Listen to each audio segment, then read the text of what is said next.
Morning and welcome to Renew, a daily devotional for you. My name is Jessica and today's devotional is entitled Because of Love. And it comes from Acts 9 verses 22 through 25. And that reads, "But Saul increased the more in strength and confounded the Jews which dwelt at Damascus, proving that this is very Christ. And after that many days were fulfilled, the Jews took counsel to kill him, but their laying await was known of Saul, and they watched the gates day and night to kill him. Then the disciples took him by night and let him down by the wall in a basket." And the devotional reads, "The change made in Paul's life following his encounter with Jesus on the road to Damascus was complete and total. Everything he had fought so hard for to stamp out what he now believed. He immediately began fulfilling the mission God had given to him. Later, Paul recounted his assignment from the Lord this way: "But rise and stand upon thy feet, for I have appeared unto thee for this purpose, to make thee a minister and a witness both of these things which thou hast seen, and of those things in which I will appear unto thee," which comes from Acts 26:16.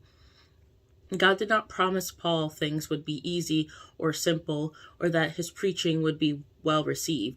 In fact, Paul's preaching was so pointed and powerful that right from the start, the people in his ministry wanted to kill him. Again and again, he had to be delivered from plots to assassinate him. Yet through all of that, he just kept on preaching the gospel. Most of us have never experienced true persecution because we live in a country where freedom of religion is a long tradition.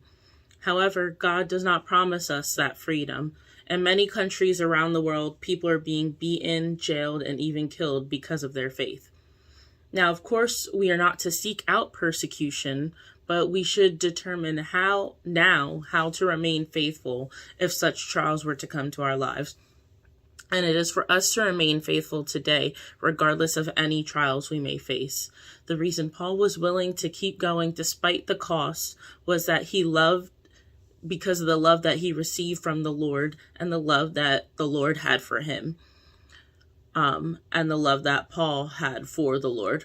For the love of Christ constraineth us, because we thus judge that if one died for all, then we are all dead. 2 Corinthians 5:14. And the thought is, faithfulness is not dedicated or determined by our circumstances, but by our love for God. And this devotion just reminds me of the verse that says, that we love him because he first loved us. Thank you for joining me this morning on Renew, and have a great day. We'll see you tomorrow.